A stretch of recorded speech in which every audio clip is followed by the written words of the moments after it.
അപ്പോൾ എല്ലാവർക്കും നമസ്കാരം. നമ്മളിന്ന് നമ്മുടെ യാദവിൻ്റെ സ്വന്തം സ്പോട്ടായ അവൻ എപ്പോഴും ചായ കുടിക്കുന്ന സ്പോട്ടാണ് കേട്ടോ. അപ്പം നമ്മളോട് പറഞ്ഞു നമ്മളെയും കൊണ്ടുപോകാമെന്ന് പറഞ്ഞു. കുഞ്ഞേട്ടനും രഞ്ജിത്തും നേരത്തെ പോയിട്ടുണ്ടായിരുന്നു. പക്ഷേ ഞാൻ ആദ്യമായിട്ടാണ് കേട്ടോ പോകുന്നത്. മൂൺലൈറ്റ് എന്ന് പറഞ്ഞ ഷോപ്പാണ് അത്. കാക്കനാട് എൻജിഒ ക്വാർട്ടേഴ്സിനടുത്തുള്ളൊരു ഷോപ്പാണ്. അവിടെ ദേ നല്ലൊരു സ്പോട്ടുണ്ട്, ഇവിടെ ഇരിക്കാം എന്നൊക്കെ പറയാം കേട്ടോ എന്നോട്. യാദവിന് പിന്നെ ഫുൾ കോമഡിയാണ് എപ്പോഴും. അപ്പം കുറേ പേര് ചോദിച്ചിട്ടുണ്ടായിരുന്നു എന്തുകൊണ്ടാണ് നമ്മൾ വീഡിയോസ് ഇടാത്തതെന്ന്. വേറെ ഒന്നും കൊണ്ടല്ല, നമ്മുടെ കൂടെ നിൽക്കുന്നവർ നമ്മളെ ചതിക്കുകയും വിശ്വാസവഞ്ചനയെ കാണിക്കുമ്പം നമുക്കൊരു സങ്കടം ഉണ്ടാവില്ലേ. അത് തന്നെയാണ് എനിക്ക് സംഭവിച്ചത്. അധികമൊന്നും ഞാൻ പറയുന്നില്ല. ഞാൻ കുറച്ച് ഡിപ്രഷൻ സ്റ്റേജിലൊക്കെ ആയിരുന്നു, അതുകൊണ്ടാണ് കേട്ടോ വീഡിയോ ഇടാൻ പറ്റാഞ്ഞത്. അപ്പോൾ ഈ ഫ്രഞ്ച് ഫ്രൈസ് വന്നു. ഇവിടുത്തെ ഫ്രഞ്ച് ഫ്രൈസ് കഴിക്കാൻ വേണ്ടിയിട്ട് അവൻ എന്നെ കൂട്ടിക്കൊണ്ട് വന്നത്. എനിക്ക് ഫ്രഞ്ച് ഫ്രൈസ് ഭയങ്കര ഇഷ്ടമാണ്.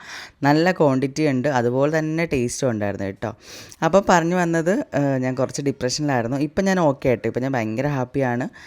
കൂടെ ഇന്ന് ചതിക്കാത്ത കുറച്ച് പേരെ കൂടെ ഇപ്പം ഞാൻ നിൽക്കുന്നത്. പിന്നെ നമുക്ക് ആരുടെയും മനസ്സ് വായിക്കാനോ അല്ലെങ്കിൽ മനസ്സ് എങ്ങനെയാണോ നമുക്ക് കണ്ടുപിടിക്കാനൊന്നും പറ്റത്തില്ലല്ലോ. അപ്പം അതുകൊണ്ടാണ് ഞാൻ വീഡിയോസ് ഒന്നും ഇടാഞ്ഞത്. എല്ലാവരും ക്ഷമിക്കുക, ഇനി എൻ്റെ വീഡിയോസ് ഉണ്ടാവും. അപ്പോൾ അതേ ഫ്രഞ്ച് ഫ്രൈസ്, എനിക്ക് ടെൻഷനും ഡിപ്രഷനും ഒക്കെ വരുമ്പോൾ കൂടുതലും എനിക്ക് ഫുഡ് കഴിക്കാനായിട്ടോ തോന്നുന്നത്. അപ്പം ഫ്രഞ്ച് ഫ്രൈസ് കഴിക്കുകയാണ്. നല്ല ടേസ്റ്റാണ്, അതുപോലെ തന്നെ ക്വാണ്ടിറ്റി ഉണ്ട്.